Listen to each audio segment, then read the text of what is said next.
If you had asked me a year ago what the word certainty meant, I would have pointed to my relationship with Evan. He was the kind of man who always sat close enough to touch, always reached for my hand. First, always told me he loved me when he hung up the phone. I thought that meant something solid, something safe, something real. But safe things don't usually explode, and yet mine did. My name is Robin Hatfield. I'm 29 years old, and this is the story of the moment everything I thought I knew about love turned inside out. It started on a Tuesday night, the kind of quiet, ordinary weekday where nothing dramatic is supposed to happen. We were on the couch after dinner, both pretending to watch the same crime show we'd been dragging through for a month. Evan had been glued to his phone for weeks, but I told myself it was stress or exhaustion. Or maybe he'd fallen down some Reddit rabbit hole about the best kitchen knives, or new phones, or whatever else normally consumed him. But that night, the tension in his shoulders looked different. His jaw was set too tight. His thumb hovered over the screen like he couldn't bring himself to finish a message. My stomach twisted before anything even happened, like my body figured out the truth before my brain did. He finally put his phone down, took a breath, and said, "Robin, I think we need to open our relationship." Just like that. No build-up, no gentle lead-in, no conversation about wants or fears or concerns. Just a gunshot of a sentence. I blinked. What? He sat straighter, rehearsed, and rigid. I've been doing a lot of reading. Researching different relationship models. Ethical non-monogamy is more common than you think. I think this is something we need. For our growth. There was no, I feel no, I wonder, no, can we talk about this? Just we need to do this. Starting immediately. It wasn't a discussion. It was an order, an ultimatum. Something in me hardened at that something steady I didn't realize I still had. He wanted to swing open a door. Fine. I could walk through it too. Okay, I said. The word clipped through the air like a snapped thread. Evan blinked, visibly thrown. He had expected a meltdown. Tears. A fight. Something that made him the calm, reasonable one. Instead, I gave him composure. Agreement. Freedom. The thing he swore he wanted. You, okay? He asked, confusion washing over the confidence he'd worn seconds earlier. Sure, I said with a shrug. Open relationship starting immediately, like you said. His expression twitched, surprise first, then discomfort, then something like regret he tried to hide. Oh, well, good, he said, forcing a smile that didn't reach his eyes. I'm glad you're being mature about this. Yeah, I said, super mature, that's me. He kept talking, rambling about communication boundaries evolving together, words that had clearly been pulled straight from a forum post somewhere. I nodded, but my mind was already drifting away from him. Not because I didn't care, because something inside me had snapped into frightening clarity. He wasn't suggesting this for us. He was suggesting it for him. That night, after he fell asleep, I downloaded dating apps, 3 of them. I updated my photos. Wrote a bio that was honest about being in a newly open relationship. Pressed submit. By morning, I had 18 matches. By the following evening, 2 dates lined up for the weekend. I wasn't hiding anything. When Evan asked why I was on my phone so much, I told him plainly. Setting up dates, like we agreed. His face was a whole emotional opera shock. Anger. Confusion.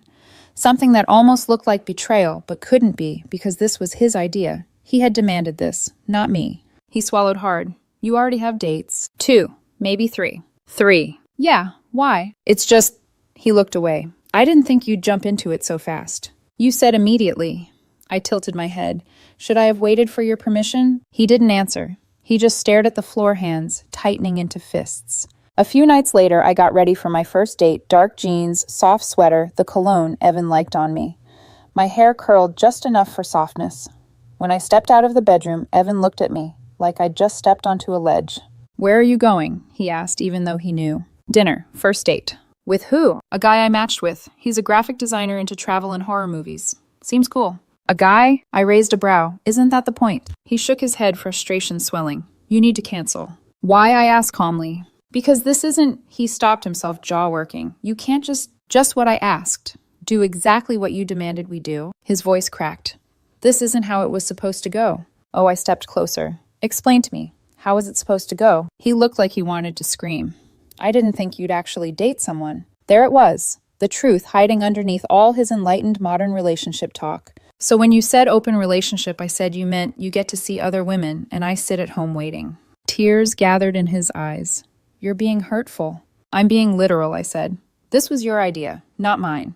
He trembled. I thought you'd fight for us. You said take it or leave it. I took it. What did you expect? He didn't answer. He just watched me walk out the door. The date, honestly wonderful. Easy conversation. No tension. No invisible ledger keeping score. Just two people laughing in a cozy restaurant, flirting lightly, breathing without stepping on emotional landmines. I didn't realize how starved I was for kindness until I felt it again. When I got home, Evan was waiting on the couch, eyes swollen mascara-like streaks from rubbing at his face. He looked small, broken. We need to talk, he said. I want to close the relationship. This was a mistake. I can't do this. That was fast, I said quietly. It's been less than a week. We're going back to normal, he insisted. We're closing it. We, I repeated. Or you. His lip trembled. What does that even mean? It means, I said evenly, you demanded this. You threatened to leave unless I agreed. Now that I actually followed through, you want to change the rules. You know what I meant, he whispered. I know exactly what you meant. I stepped back, letting the truth sit between us. You wanted permission to explore someone else. You thought I'd either refuse or stay faithful while you tried things. You didn't expect me to have options. A tear rolled down his face. I can't watch you date other people. Then I said gently, you shouldn't have demanded an open relationship. He looked like he was shattering from the inside, but I didn't soften. I couldn't. Not anymore. The next morning, I woke to find he'd moved into the guest room. And that's where things stood fragile, cracking one tug away from completely unraveling. But even then, before everything truly exploded, before his secrets came pouring out, before the interventions and accusations and the truth scorched everything he'd tried to hide, something in my gut already knew. This wasn't the end. This was the beginning. The next morning, the house felt too quiet. The kind of quiet that doesn't belong to early daylight, but to something waiting. I brushed my teeth, tied my hair back, and headed downstairs expecting to make coffee. But halfway down the staircase, I heard voices. Not Evan's, not the TV. Actual voices. Low, urgent wrong. I turned the corner into the living room and froze mid-step. 3 people sat on my couch. Evan's mother, his sister Jessica, and his best friend Caroline. Evan sat off to the side, small and hunched, like a child hiding behind adults. My home suddenly didn't feel like mine. Evan's mother rose immediately, her tone sharp enough to cut glass. We need to discuss what you're doing to this family. I blinked at her. Good morning. Who let you in? Evan stared at the floor. I still have a key. Jessica's arms tightened across her chest. You've completely broken him, Robin. He hasn't eaten. He hasn't slept. You're being cruel. Cruel, I repeated softly, looking at Evan. Did you call them here? He didn't answer. Caroline jumped in. Rob, seriously. You know what he meant when he said open relationship. He wasn't trying to replace you. He just wanted to explore. You're twisting it to hurt him. So he wanted an open relationship only for himself, I said, my voice steady. And I was supposed to sit at home waiting. That's not what she said, Evan's mother cut in. That's exactly what she said, I replied. Evan's mother stepped closer, her expression tight with indignation. We're staying until you understand how much damage you've done. She expected tears. She expected me to crumble or beg or apologize. Instead, something inside me aligned with a click, quiet, cold final. You all need to leave, I said. We're not going anywhere, Jessica snapped. Yes, I said calmly, you are. This is my house. You're here without my permission. Leave or I call the police for trespassing. The shift was immediate. Even Caroline stiffened. Jessica's jaw fell open in disbelief. One by one, they grabbed their bags and moved toward the door. But Jessica couldn't resist one last parting shot. You'll regret destroying this family. The door slammed. Silence returned. Heavy, dense. I turned to Evan. Sit. He did.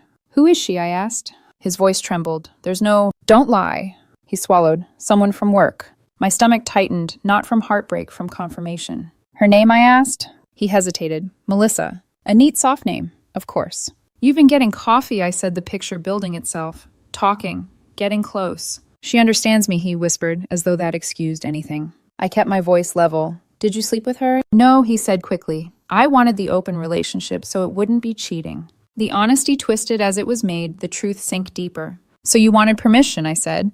A hall pass to figure out whether someone else was better. It's not like that. It's exactly like that. His eyes filled instantly. I didn't think you'd actually date anyone. There it was, the thread that tied everything together. You didn't think anyone would want me, I said. Or you thought I was too loyal to try.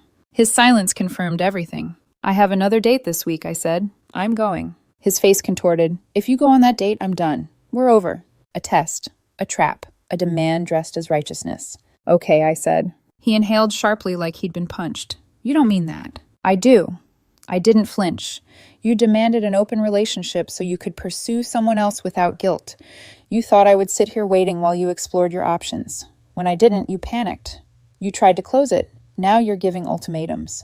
His shoulders shook, tears streaming. But I love you. Love was supposed to be warm. His version burned. Love without respect isn't love, I whispered. He broke, and I didn't move to catch him. Then he lifted his head, eyes red and desperate. I want to keep the ring. I stared at him. Excuse me. Your grandmother's ring. It's mine. I'm keeping it. My voice turned to steel. That ring was lent to you as my partner. It was never yours. You can't just take it back. It was never yours. Give me the ring, I said, hand out. He looked down at his hand. His face contorted. With shaking fingers, he forced the ring off and flung it at me. Take it, he shouted. Take everything. You never loved me anyway. I caught the ring midair. I loved you, I said quietly enough to take you at your word. But I won't be your backup plan. That night, I went on my third date. Coffee, a bookstore, a walk through the cool evening air. Daniel was warm, funny, kind. He listened. He asked questions. He didn't make me feel like I had to ration my thoughts. For the first time in a long time, I laughed, without hearing an echo of Evan in my head. By the time I got home, the guest room was stripped bare. Evan had taken his clothes, his shoes, his toothbrush, left a mess of empty hangers and dust on the shelves, but nothing of himself. One text waited. Staying at my parents'. Coming for the rest tomorrow. Don't be home. I responded, this is my house. I'll be wherever I want. Text when you're coming. Everything will be boxed up in the garage. The next morning, I boxed everything. His wedding binders, his skincare sets, his stack of journals full of plans he'd written like we were a team, even while planning to audition a replacement behind my back. When he arrived, he didn't come alone. His father walked up first, face weathered with something like regret. Behind him was Evan's brother, jaw tight, radiating hostility. You really did this, huh? His brother said. Threw away 4 years over nothing. I didn't raise my voice. I didn't argue. He demanded an open relationship so he could see someone else, I said. That's not nothing. His father turned sharply to Evan. Is that true? Evan opened his mouth, but whatever excuse he had died under his father's stare. Yes, he whispered. His father exhaled a disappointed, exhausted sound. Load your things. For once, no one argued. They moved in tight, tense silence, lifting box after box. The scrape of cardboard on concrete became the soundtrack of the morning. When they finished, Evan lingered near the truck. He looked back at me with something that used to be love and had now dissolved into something sour. He climbed in without a word. As they drove away, dust rising behind the tires, I had no idea just how far he would go to rewrite the truth, or how many people he'd already convinced. But I could feel it coming. A storm, larger than anything that had happened so far. And it was heading straight for me. The storm hit the very next morning. My phone buzzed. Before sunrise, 3 missed calls, 4 text messages, and a long voicemail from a number I knew too well. Evan's mother. Her voice poured through the speaker, frantic and furious, the kind of fury born not from truth, but from blind loyalty. You manipulated him. He told us everything.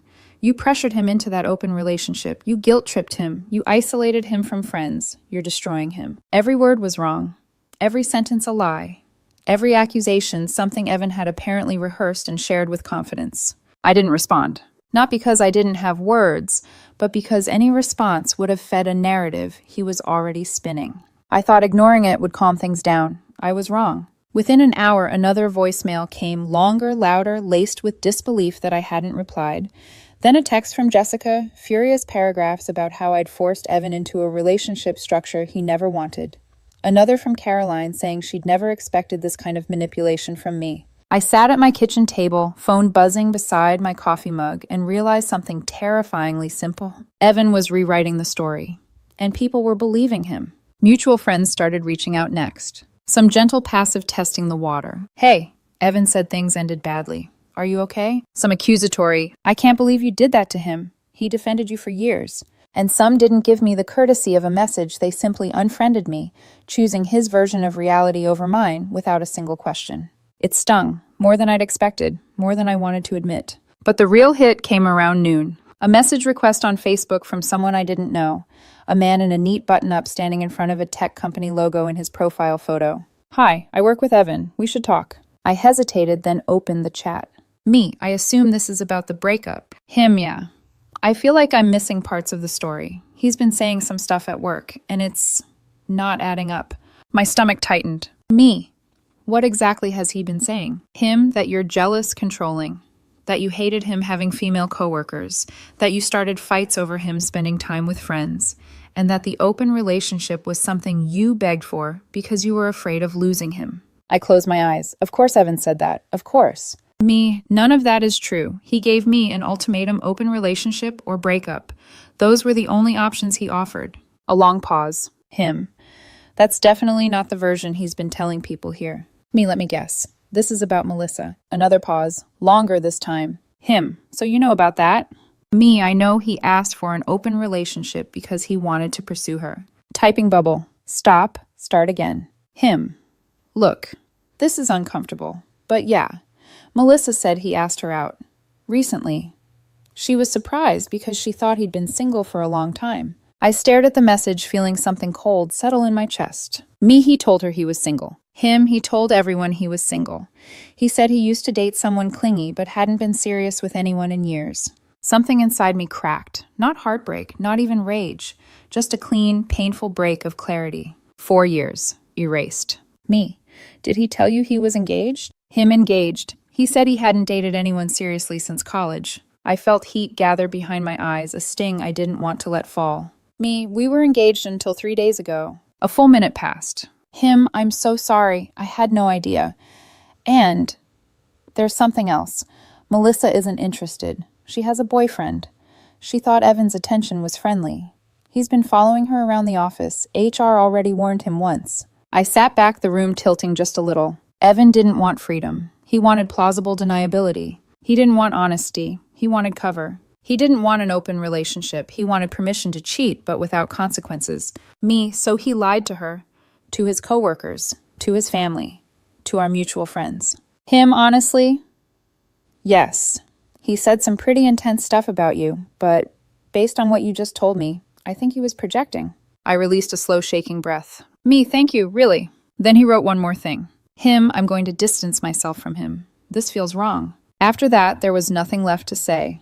But it wasn't over. Barely an hour later, my phone lit up again, Evan's name on the screen, angry text after angry text. Evan, what did you say to my coworker? He won't even look at me now. You're ruining things. This is private. You're obsessed. Stop sabotaging me. Me, he messaged me first. I told him the truth. That's not sabotage. That's honesty. Evan, you're jealous. You can't stand that someone like Melissa would want me. Me, she doesn't want you. She has a boyfriend. And she didn't even know you were engaged. Silence, then more messages. Evan, you're lying. You're making this up. You always twist things. This is why our relationship fell apart. Me. Our relationship fell apart because you planned your exit months ago. Another silence, longer this time. His replies stopped, but the damage was done. Later that afternoon, a knock sounded at my door. When I opened it, Evan's father stood there, weathered, tired, sad. Can I come in? He asked. I stepped aside. He sank into the chair nearest the window, exhaling like he'd been holding his breath for weeks. I confronted him, he said, pressed him hard. I waited. And he told me everything. That he'd been interested in this coworker for months. That the open relationship was supposed to be his way out. He thought you'd refuse. Or that you'd agree, but stay loyal while he explored. He rubbed his forehead with one hand. He didn't think you'd actually date anyone, he said quietly.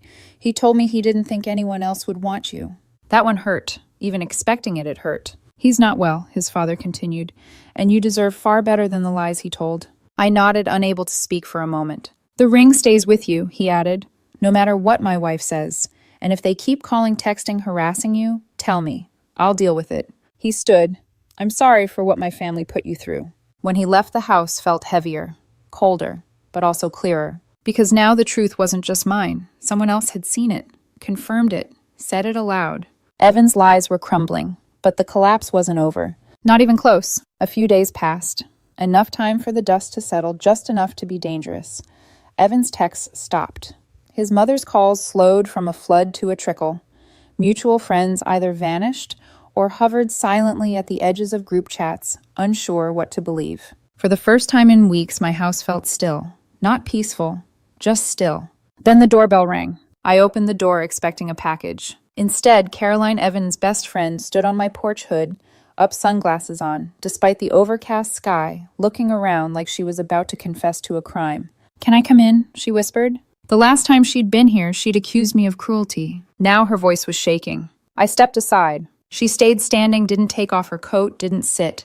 She clutched her phone so tightly her knuckles were white. She took a breath. She's going to kill me for this. Who I asked, though, I already knew. "Jessica," she whispered. "And Evan. But mostly Jessica." I waited. Caroline swallowed hard. "I have to show you something." She tapped her phone, opened a chat, and handed it to me. My stomach dropped before I even read the first line. It was a group thread. 4 months' worth of messages between Evan, Jessica, and Caroline, and in the earlier months, Melissa. I scrolled up. The oldest messages were from Jessica. "He's bored, you can tell. He needs excitement. Robin's too predictable." My heart beat hard against my ribs as I kept scrolling. A message from Evan appeared. "Melissa is exactly my type. I just want something different, something new." Another message, this time from Melissa herself. "You deserve to be happy, Evan. If your relationship doesn't feel right anymore, you don't have to stay." Then Jessica. "Just tell her you want an open relationship. Either she freaks out and you get an excuse to leave, or she agrees. And you can see where things go with Melissa." Caroline had responded with just one word back then. Genius. My fingers shook as I kept scrolling. And then I found it. 3 months old, Evan's message. "I'm just going to tell her we need an open relationship. She'll either leave and I'll be the victim, or she'll stay and be so scared of losing me she won't date anyone. Either way, I win." A small sound escaped me. Disbelief, anger, something beyond either. He wrote, "Either way, I win. Not we. Not even I love her, but just I win." I took a breath and kept scrolling. Jessica. "She'll never actually date anyone else. Too loyal." Melissa. "Just be honest. She'll understand eventually." Evan. "She won't. That's why it has to be this way." My hand tightened around the phone. I had to stop for a moment, not because I couldn't read more, but because if I kept going without pausing, I would break something. Caroline's voice came out small. "I didn't know. Not at first. I thought it was just venting. Then he actually made the demand, and I realized he was serious." "Then why defend him?" I asked quietly. "Because he lied to us," she said, her voice cracking. "He said you begged for it. He said you pressured him. He said you wanted to experiment." She wiped her eyes with her sleeve. "And when everything blew up, he asked me to lie for him, to say you'd been talking about open relationships first, that you were obsessed with the idea, that he only agreed to save the relationship." I felt another jolt in my chest. "He asked you to lie." Caroline nodded. "He begged." Jessica backed him. "They said if we didn't stick to one story, he'd lose everything." "And Melissa?" I asked. Caroline exhaled shakily. Stopped talking to him entirely when she found out he'd lied about being single. She left the group chat months ago. I scrolled back to the top of the thread. Melissa's last message was dated months before everything exploded. "You need to tell Robin the truth before you do something stupid." Then she left. Evan didn't show that part to anyone. I looked at Caroline. "Why bring this to me now?" "Because I'm done," she whispered. "Done lying. Done covering. Done pretending he's the victim. He's telling people you manipulated him, that you blackmailed him into the open relationship, that you're jealous, that you're unstable. And I believed him at first because I wanted to." She shook her head, eyes glossy. "But then I found these messages, hundreds of them, and I realized he had planned this for months, and you deserve to know." I nodded slowly. I didn't trust my voice yet. "Can you send them to me?" I asked. She nodded and tapped a button. A moment later, my phone buzzed. Hundreds of screenshots, all of them time-stamped, all of them damning. Caroline finally sat down, shoulders collapsing. "He's losing it, Robin. You won't hear it from his sister, but Evan's been telling everyone that you were abusive, that you controlled his money, that you isolated him from his family." My arms felt heavy. I didn't do any of that. "I know," she whispered. "I was there. I saw you give him space. Encourage him to go out with friends. Be independent. He took your kindness and twisted it into something else." She stood up. "I'm sorry," she said. "I'm really, really sorry." When she left, I sat at the kitchen table for almost an hour, staring at my phone, scrolling through the messages again and again until each word blurred. I compiled everything. Screenshots, dates, the timeline, Evan's exact words, Jessica's encouragement, Melissa's early warnings, Caroline's involvement. I wasn't planning revenge, but I wasn't about to let him rewrite our history either. I sent one message to the mutual friend group. Since there's been a lot of misinformation, here's the truth from Evan's own messages. He planned the open relationship for months. He expected me to refuse so he could leave, or agree and stay loyal while he pursued Melissa. When his plan failed, he lied to all of you. Read the screenshots. Make your own judgments. Within minutes, responses exploded. What the hell? I cannot believe he wrote this. I'm sorry, Robin. I didn't know. This is messed up. He lied to all of us. Some people went silent. Some apologized. A few unfriended him instantly. But one message stood out from his father. I saw the messages. I'm sorry you ever got tangled in this. Let me know if he or anyone else harasses you further. I will take care of it. I closed my eyes. Evan's world was cracking, but he still hadn't hit the bottom. Because consequences don't knock softly. They crash, and his crash was coming. The fallout didn't come slowly. It came all at once. 3 days after I sent the screenshots, my phone buzzed with a call from a number I didn't recognize. I let it go to voicemail, then listened while standing at the kitchen sink. It was Evan's mother. Her voice trembled with outrage. You hacked his phone. Those messages are fake. Jessica said so. Evan said so. You're sick, Robin. You're trying to ruin him just because he fell out of love with you. I stopped the message halfway through. There was no point listening to lies told out of desperation. Her world was collapsing and she needed a villain. And in her story, I was the easiest one to cast. I put my phone down and breathed slowly. But then the doorbell rang. For a second, I honestly considered pretending I wasn't home. But curiosity pulled me to the door. When I opened it, Evan's father stood on the porch, alone. His expression wasn't angry or apologetic. It was resigned, like someone who had finally accepted a truth he didn't want. He stepped inside when I gestured, taking off his hat and holding it in both hands. She told you, didn't she? I said quietly. His mother. He nodded. She's convinced the messages are fake. Says Evan would never say those things. And you? He let out a slow breath. I know my son. And I also know what people do when they're cornered. I believe the screenshots. Every word. Something in me eased. I need to tell you something, he continued. Evan was fired today. I blinked. What? For creating a hostile work environment. Melissa filed a report. He'd been leaving her notes, following her around, crying in the break room. HR said it was disruptive. I closed my eyes. Of course. I'm not happy he lost his job, his father said. But I'm also not surprised.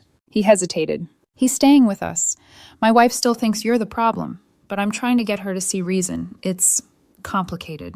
I nodded. Then he added, he may come here to talk or to blame you. If he does, you call me immediately. That startled me. You think he'll come here? I think he said slowly that Evan has a pattern of trying to fix things by controlling the narrative. And he's losing control of it. That makes him unpredictable. Before he left, he set something on the counter, a small jewelry box. My grandmother's ring. I don't know why he took it again, he said. But I brought it back. I knotted my throat tight. After he left, I put the ring in the safe where it belonged. The metal felt colder this time, heavier. That night, Daniel texted, dinner tonight. My treat. You've had a rough week. I hesitated not because I didn't want to go, but because part of me still felt bruised, not ready to be touched by gentleness. But then I remembered gentleness wasn't the danger. Manipulation was. Yes, I texted back. Pick me up at 7. He did. We went to a small Italian place tucked into a corner street. The lighting was warm, the chatter soft. Daniel talked about his students, about the chaos of middle school field trips, and I listened, really listened, feeling my shoulders unclench for the first time in weeks. At one point, he reached across the table not to hold my hand, but just to rest his fingers near mine. I'm really glad you're doing okay, he said. I worry about you. And it didn't feel suffocating. It didn't feel possessive. It felt human. After dinner, he walked me back to my house, stopping at the porch. You don't have to invite me in, he said quietly. Just wanted to make sure you got home safe. I smiled. Thank you, really. There was a moment, a soft one, where the air between us shifted. He didn't lean in. He didn't push. He waited. So I stepped forward first. We kissed slow, careful, warm. A kiss without expectation, without strings, without someone calculating what they could gain. When I went inside, I found my house dim and still. For the first time, it didn't feel empty.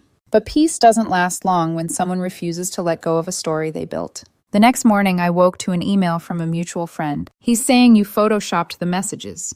He's saying you hacked his accounts. He's saying you manipulated all of us. And then, I don't believe him anymore. I'm sorry I ever did. One by one, similar messages trickled in. People who had sided with him. People who had doubted me. people who had believed the performance he gave instead of the truth I lived. They apologized. Some cried over voice messages. Some confessed they'd ignored red flags for years. Some admitted they'd always sensed something off but didn't want to get involved. It didn't undo the hurt, but it helped. A week later, another knock hit my door. I opened it, expecting a package. Instead, Evan stood there, and he looked like a ghost. Hollow cheeks, bloodshot eyes, clothes, wrinkled hair, unwashed hands trembling. "Robin," he whispered, "please, 5 minutes." Against my better judgment, against my instincts, I stepped onto the porch, but didn't invite him inside. He swallowed hard. I messed up. Silence. "I know you don't owe me anything, but I'm asking you, begging you. Can we try again counseling, talking, anything?" I stared at him. He waited. "You planned your exit for months," I said quietly. "You lied to me, to your family, to your friends, to your coworkers. You lied about me being abusive. You lied about being single. You lied to Melissa. You lied to HR. And when the truth came out, you lied again." He opened his mouth, but no sound came out. "You didn't make one mistake," I said. "You made 100 choices." His eyes filled. "You're seeing someone," he whispered, "aren't you?" "What I do now," I said, "is none of your business." "You moved on so fast." "No," I said softly. "I healed fast. Moving on takes longer." He broke, then shoulders, shaking breath, hitching hands, covering his face. "I don't care," he choked out. "I'll wait for you. Just don't leave me." "I left you," I said gently, "the day you decided I was replaceable." He sank to the porch step like his legs had given out. I didn't sit. I didn't console. I didn't soften. "Evan," I said quietly, "you need help, not me." He flinched. "Go home," I added. "Don't come back." He looked up at me, eyes pleading. "Please." "No." I stepped inside and closed the door. He knocked once, then twice, then silence. I didn't look through the peephole. I didn't watch him leave. I just breathed. A few days later, his father texted, "He's staying with us. We'll make sure he gets help. Thank you for setting boundaries." I stared at the message for a long time. Then I put my phone down, made tea, and sat on the couch, really sat without bracing for impact. Weeks passed. Daniel and I kept seeing each other. Slow, gentle, steady. Mutual friends settled. The noise died down. The lies stopped spreading. The calls ended. One afternoon, I opened my safe, took out my grandmother's ring, and held it in my palm. The metal still felt cold, but not heavy anymore. Someday I'll give it to someone who actually deserves it. Someone who doesn't see relationships as leverage. Someone who doesn't make love a battlefield. But not yet. For now, the ring stays in the safe, and I stay here, in my house, in my life, at peace. Evan wanted freedom. He got it. Evan wanted to explore. He did. Evan wanted to test if the grass was greener. He fell face first into dirt of his own making. I didn't have to ruin his life. I didn't have to sabotage him. I didn't have to manipulate anything. All I did was take him at his word. People reveal who they are.